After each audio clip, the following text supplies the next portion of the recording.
Good morning, નમસ્કાર. CC 305માં unit 2માં નવો પ્રશ્ન છે. શેરશાહના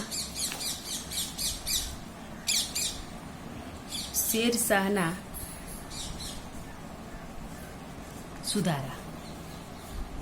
શેરશાહ જે છે એ શેરશાહનો સમયગાળો છે ઈસવીસન 1540 થી 1545નો.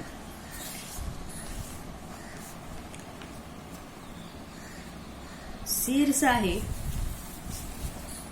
માત્ર 5 વર્ષના ટૂંકા શાસનકાળમાં પણ વહીવટી સુધારાઓને ક્ષેત્રે અદ્ભુત કામગીરી નોંધાવી છે. એટલે કે શેરશાહનો જે સમયગાળો છે એ માત્ર 5 વર્ષનો સમયગાળો હતો અને આ સમયગાળા દરમિયાન તેણે અદ્ભુત પ્રગતિ નોંધાવી છે. આવું કહ્યું છે હેવેલ નામના જે ઇતિહાસવિદ છે. તેમણે કહ્યું કે શેરશાહે માત્ર 5 વર્ષના ટૂંકા શાસનકાળમાં પણ વહીવટી સુધારાઓને ક્ષેત્રે અદ્ભુત પ્રગતિ એટલે કે અદ્ભુત કામગીરી નોંધાવી છે.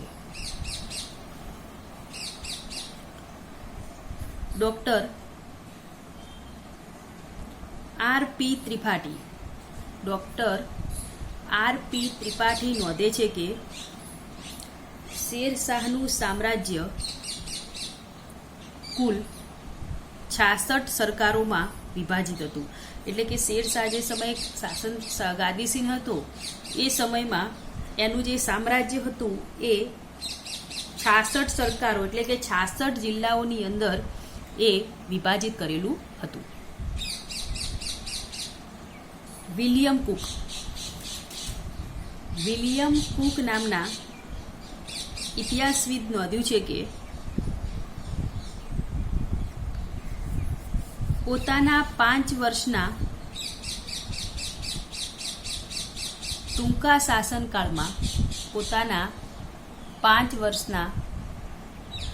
શાસનકાળમાં શ્રેષ્ઠ વહીવટી વ્યવસ્થા ઊભી કરીને શેરશાહે તેનો શ્રેષ્ઠ શાસક તરીકેના ગુણોનું પ્રદર્શન કર્યું છે. ડોક્ટર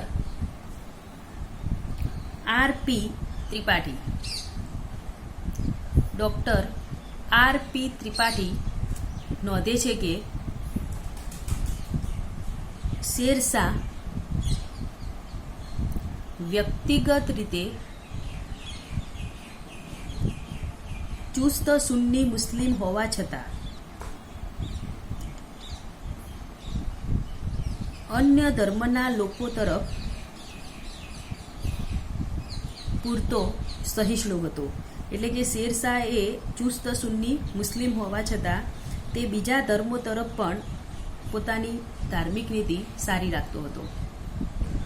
અસહાય, જરૂરિયાતમંદ અને ગરીબોને તે અવશ્ય મદદ કરતો. તે શિસ્ત પાલનનો આગ્રહી હતો. કલા કૌશલને તે ચાહતો હતો. એટલે કે તે શિસ્ત પાલન એટલે કે શિસ્તનો તે આગ્રહી હતો અને કલા કૌશલ્ય જે છે એનું તેને પુષ્કળ જ્ઞાન હતું. એટલે કે કલા કૌશલ્યની અંદર તે ચાહતો હતો. દિલ્હીનો જૂનો કિલ્લો અને સસારામનો મકબરો તેના ઉદાહરણો છે.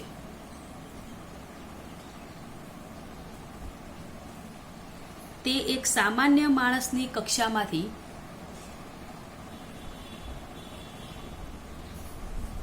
ભારતના બાદશાહ બનવા જેવી પ્રચંડ તાકાત ધરાવતો વ્યક્તિ હતો.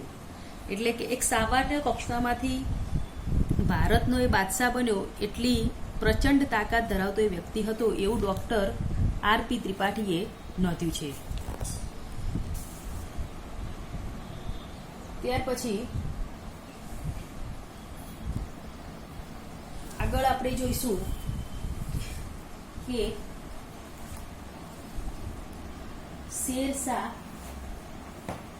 શેરશાહની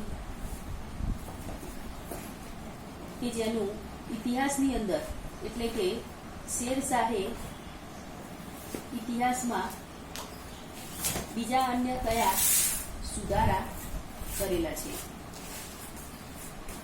તો તેના વિશે આપણે જોઈશું. તો શેરશાહ જે છે એ શેરશાહ મુગલ વંશનો શેરશાહ રાજવી નથી.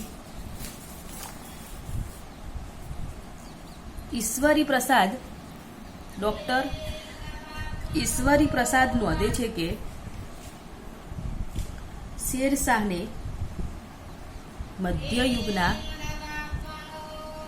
સર્વશ્રેષ્ઠ શાસકો પૈકી એક ગણવામાં આવે છે. તે સર્વથા યોગ્ય છે. એટલે કે ડોક્ટર ઈશ્વરી પ્રસાદે શેરશાહ વિશે એવું કહેલું કે શેરશાહને મધ્યયુગના સર્વશ્રેષ્ઠ એટલે કે મધ્યકાલીન સમયની અંદર જે પણ રાજાઓ થયા એમાંથી સર્વશ્રેષ્ઠ રાજા એ શેરશાહને ગણવામાં આવે છે. થોમ્સન અને ગેરેટ નોંધે છે કે શેરશાહ જેવી સિદ્ધિઓ આટલા ટૂંકા ગાળામાં ઘણી ઓછી વ્યક્તિઓ પ્રાપ્ત કરી શકે. એટલે કે 5 વર્ષનું એનું શાસનકાળ હતો અને આટલા ટૂંકા સમયગાળાની અંદર એના જેટલી સિદ્ધિઓ કોઈક જ વ્યક્તિ પ્રાપ્ત કરી શકે. કેને નામના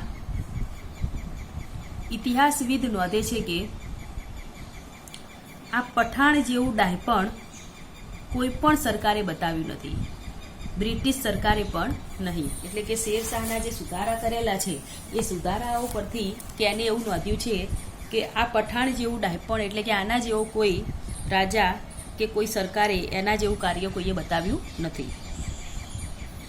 વી.એ. સ્મિથ નોંધે છે કે જો શેરશાહ વધુ જીવ્યા હોત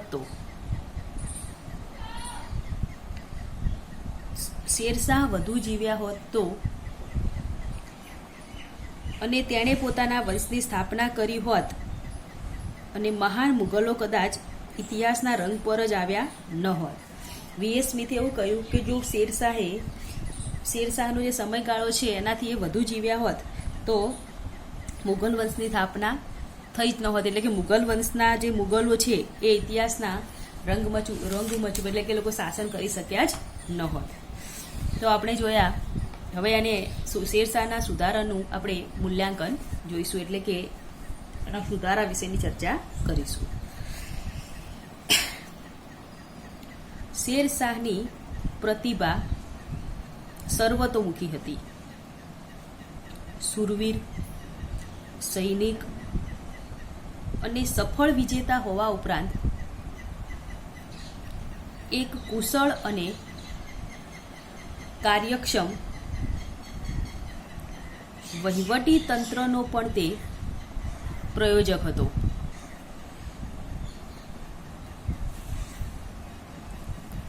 જેની તેના કટ્ટર શત્રુઓ મુગલોએ પ્રશંસા કરી ન હતી.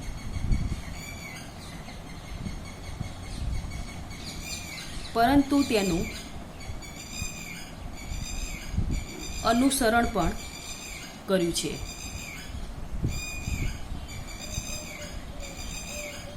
તેના 5 જ વર્ષના ટૂંકા શાસનકાળમાં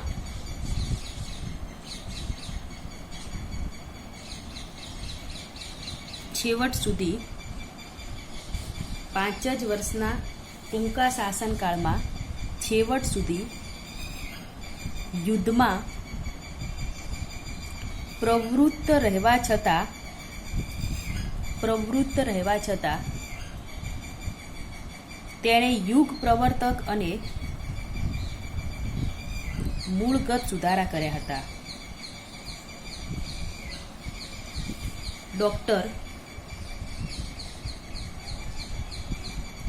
R.C. મજમુદાર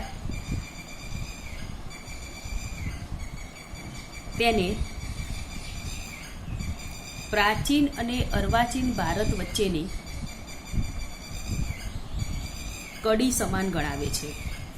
એટલે કે પ્રાચીન યુગ અને અર્વાચીન યુગ છે એ બંનેના સમયની એટલે કે બંનેના યુગ વચ્ચેની કડી સમાન R.C. મજમુદાર શેરશાહને ગણાવે છે. તેના સુધારા અને નીતિમાં અકબરની મહાનતાનો પાયો નંખાયો હતો. તેના સુધારાઓને આધુનિક ભારતની શાસન વ્યવસ્થામાં અમુક અંશે જળવાઈ રહ્યા છે.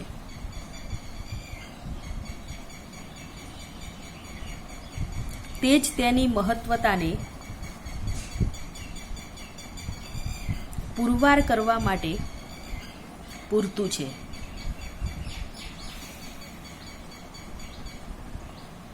તેના વહીવટી તંત્રમાં સૌપ્રથમ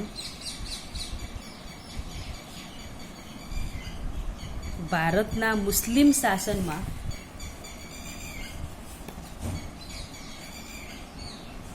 સહિષ્ણુ નીતિનો અમલ થયો હતો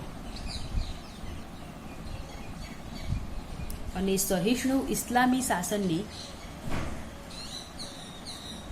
ઉષા પ્રગટી હતી.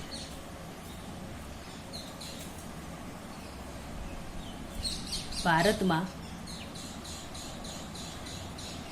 રાષ્ટ્રીય રાજ્યનો પાયો નંખાયો હતો.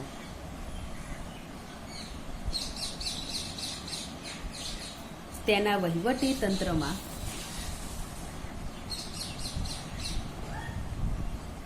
પ્રજા કલ્યાણની ભાવનાને પ્રથમ સ્થાન મળ્યું હતું.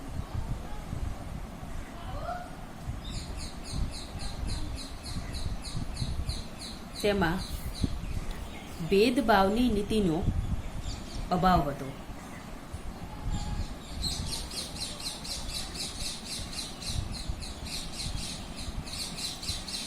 પોઈન્ટ છે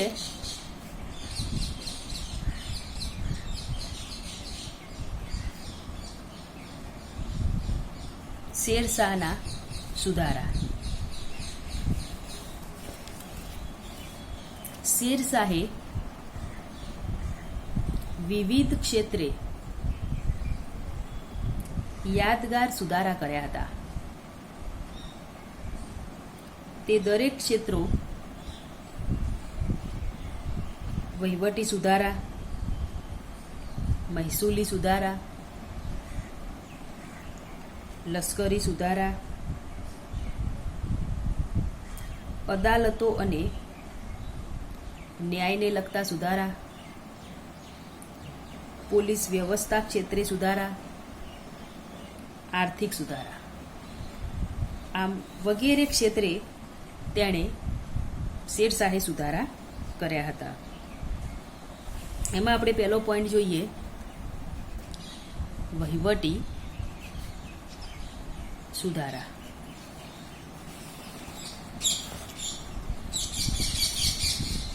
શેરશાહના વહીવટી તંત્રમાં સર્વોચ્ચ સત્તા નિરંકુશ રાજાને હસ્તક હતી. શેરશાહનું જે વહીવટી તંત્ર હતું એ વહીવટી તંત્રની અંદર સર્વોચ્ચ એટલે કે ઉચ્ચ જે સત્તા હતી એ નિરંકુશ રાજાને હસ્તક હતી. તે લોકહિતાર્થી નિરંકુશ રાજા હતો. બધા જ અગત્યના હુકમો અને અમલદારોની નિમણૂક રાજા જાતે જ કરતો. શેરશાહે સુવ્યવસ્થિત વહીવટી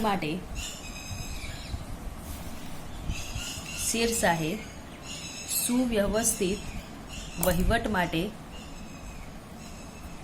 વહીવટી ખાતાની રચના કરી તે આપણે જોઈશું. એને વહીવટી જે ખાતું હતું એ વહીવટી ક્ષેત્રે જે સુધારા કર્યા એમાં તેણે દીવાને વજીરાત અથવા વજારત તેનો વડો દીવાને વજારાત કે વજીરાત દીવાને વજીરાત તેનો વડો વજીર રહેતો, એટલે કે તેનો વડો જે છે એ વજીર કહેવાતો. અને તેનું શું કામ હતું તો આ દીવાને વજીરાત જે છે એનું કાર્ય એનું ખાતું નાણાં સંભાળવાનું, એટલે કે નાણાંનો જે વહીવટ હોય નાણાં વહીવટ સંભાળવાનું એનું ખાતું હતું.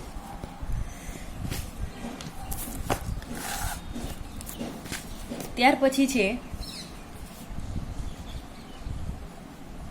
દીવાને રસાલત.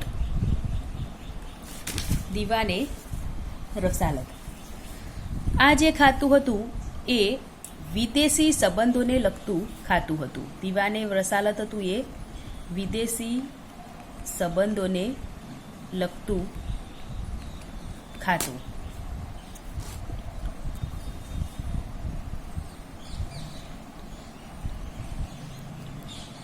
ત્યાર પછી છે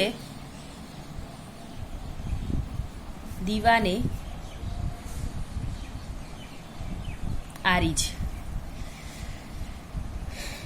દીવાને આરીજ છે એ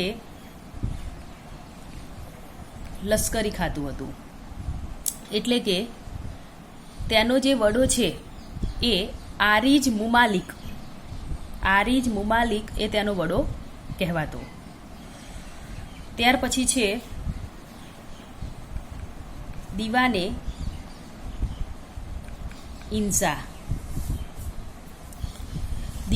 ઇન્સા. આ જે ખાતું છે એ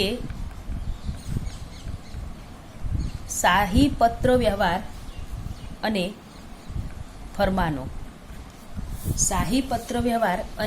ફરમાનોને લગતું ખાતું હતું. આ ચાર મુખ્ય ખાતાઓ ઉપરાંત દીવાને કજા એટલે ન્યાય ખાતું, દીવાને બહિદ એટલે જાસૂસી ખાતું વગેરે અગત્યના બીજા પણ ખાતાઓ હતા.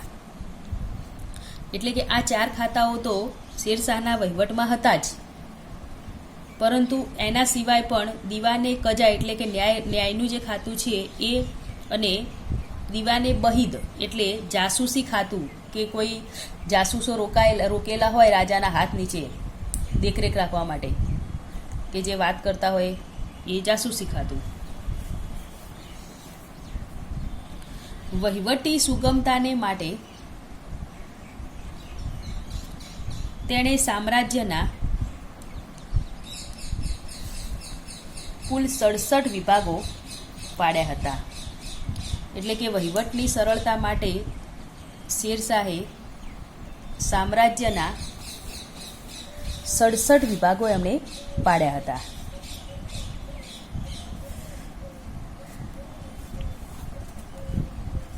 જે દરેકને સરકાર કહેતા. જે વિભાગો પાડ્યા હતા એને સરકાર કહેવામાં આવતું. સરકારના નાના ભાગને પરગણું એના નાના ભાગને પરગણું કહેતા અને સૌથી નાનો એકમ ગામડું હતું. ગામડાનો વહીવટ ગ્રામ પંચાયતને આધીન રાખવામાં આવ્યો હતો. પરગણામાં એક સિકદાર રહેતો જે લશ્કરી અમલદાર હતો. આ ઉપરાંત એક અમીન હતો જે મહેસૂલ ઉઘરાવવાનું અને હિસાબ રાખવાનું કામ કરતો હતો. સરકારમાં મુખ્ય 2 અધિકારીઓ હતા. સિરે સિકદારા જે પરગણાના સિકદારોના કાર્યો ઉપર દેખરેખ રાખતો અને બીજો મુનાસફે મુનસિફા જે પરગણાના મુલકી અમલદારો ઉપર દેખરેખ રાખતો.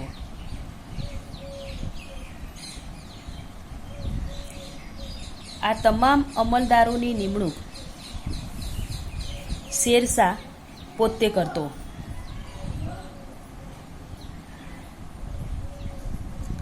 લાંચ રૂશ્વત અને લાગવગને રોકવા માટે દર 3 વર્ષે દરેકની બદલી કરવામાં આવતી. એટલે કે લાંચ રૂશ્વત અને લાગવગ ના થાય, ભ્રષ્ટાચાર ન થાય એ માટે દર 3-4 વર્ષે એમની બદલી કરવામાં આવતી. વહીવટમાં લગતી નાનામાં નાની બાબતનું પણ તે ધ્યાન રાખતો. આના પછીનો આગળ પોઈન્ટ છે મહેસૂલી સુધારા.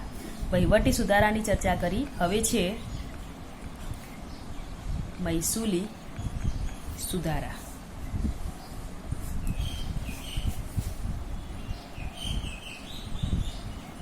શેરશાહના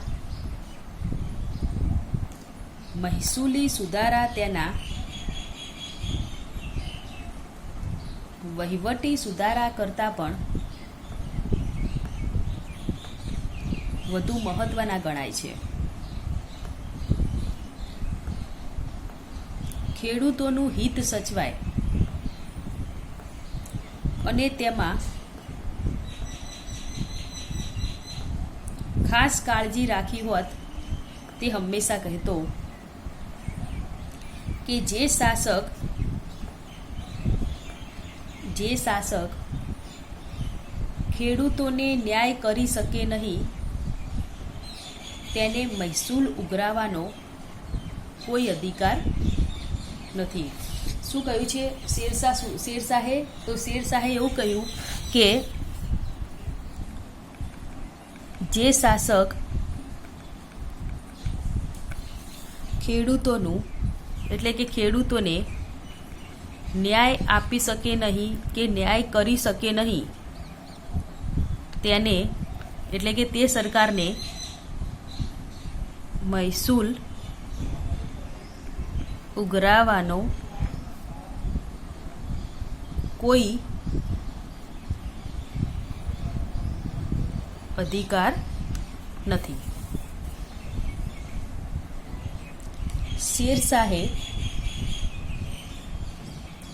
રાજ્યની તમામ જમીનની માપણી કરાવી. મહેસૂલી ક્ષેત્રે એને શું સુધારા કર્યા તે આપણે જોઈએ છીએ. તેણે એવું કહ્યું કે જે શાસક એટલે કે જે સરકાર ખેડૂતોને ન્યાય કરી શકે નહીં તેને મહેસૂલ ઉઘરાવવાનો કોઈ અધિકાર નથી. તેણે શું કર્યું? શેરશાહે સર્વપ્રથમ રાજ્યની તમામ જમીનની માપણી કરાવી. જમીનની માપણી માટે તેણે સિકંદરી ગજનો ઉપયોગ કર્યો. જમીનના કદ તથા ફળદ્રુપતાને આધારે જમીનની ઉપજ નક્કી કરવામાં આવી. ઉપજનો 1/3 અથવા 1/4 ભાગ સરકારનો મહેસૂલ તરીકે નક્કી કરવામાં આવતો. ખેડૂતો આ કર નાણાં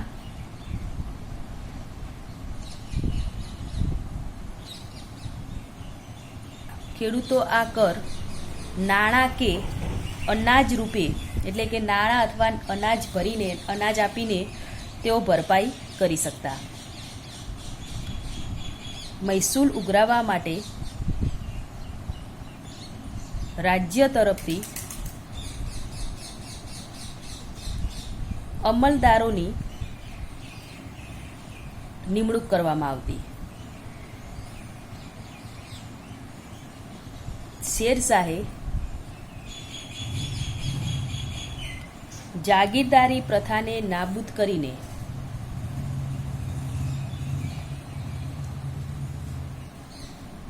ખેડૂતોને ન્યાયથી બચાવ્યા હતા. આમ ખેડૂતો અને રાજ્ય વચ્ચે સીધો સંબંધ બંધાયો. ખેડૂતો ઉપર જે અમલદારો જુલ્મ કરે, એટલે કે જુલમ કરે, ત્રાસ આપે, એમને મારપીટ કરે, તો તેમને ભારે સજા કરવામાં આવતી. તો આજના લેક્ચરમાં આપણે શેરશાહના સુધારાઓની ચર્ચા કરો તે પ્રશ્ન આપણે આજે નવો ટોપિક લીધો છે અને એની અંદર આપણે શેરશાહ વિશેનો પરિચય મળ્યો, એના કોટેશન જોયા, એના વહીવટી સુધારામાં દીવાને વજારત જે નાણાં ખાતું સંભાળતો, દીવાને રસાલત જે વિદેશી સંબંધોને લગતું ખાતું હતું, દીવાને આરીજ જે લશ્કરી ખાતું હતું અને દીવાને ઇન્સા જે શાહી પત્ર વ્યવહાર ફરમાનને લગતું ખાતું હતું. એટલે કે એનું શેરશાહનો જે વહીવટી વિભાગ હતો એ વહીવટી વિભાગની અંદર આ રીતે એને દરેક ખાતાદારોની, એટલે કે આ રીતે વહીવટ સંભાળવા માટે નિમણૂક કરેલી હતી. શેરશાહના જે નિમેલા અમલદારો હોય એ અમલદારો કોઈ ભ્રષ્ટાચાર કરે છે, લાંચ રૂશ્વત લે છે, લાગવક ચલાવે છે, તો આ દૂષણને રોકવા માટે દર 3 થી 4 વર્ષે દરેકની બદલી કરી દેવામાં આવતી. એટલે કે બદલી કરવાથી આ વસ્તુને, એટલે કે આ ભ્રષ્ટાચાર જે થતો હોય એ ભ્રષ્ટાચારને રોકી શકાય. વહીવટની અંદર શેરશાહ નાનામાં નાની જે બાબતો હતી એ નાનામાં નાની બાબતોનું પણ ખાસ ધ્યાન રાખતો હતો. મહેસૂલી સુધારામાં એણે જમીનની સર્વપ્રથમ, એટલે કે જમીનની જેટલી રાજ્યની જમીન હતી એ જમીનની એને માપણી કરાવી. જમીનની માપણી માટે તેણે સિકંદરી ગજનો ઉપયોગ કર્યો હતો, જેના આધારે જમીનનું કદ અને તેની ફળદ્રુપતાને અને એની ઉપજ નક્કી કરવામાં આવતી. માપણીને આધારે એનું કદ કેટલું છે, ફળદ્રુપતા કેટલી છે એ ઉપજ નક્કી કરવામાં આવતી.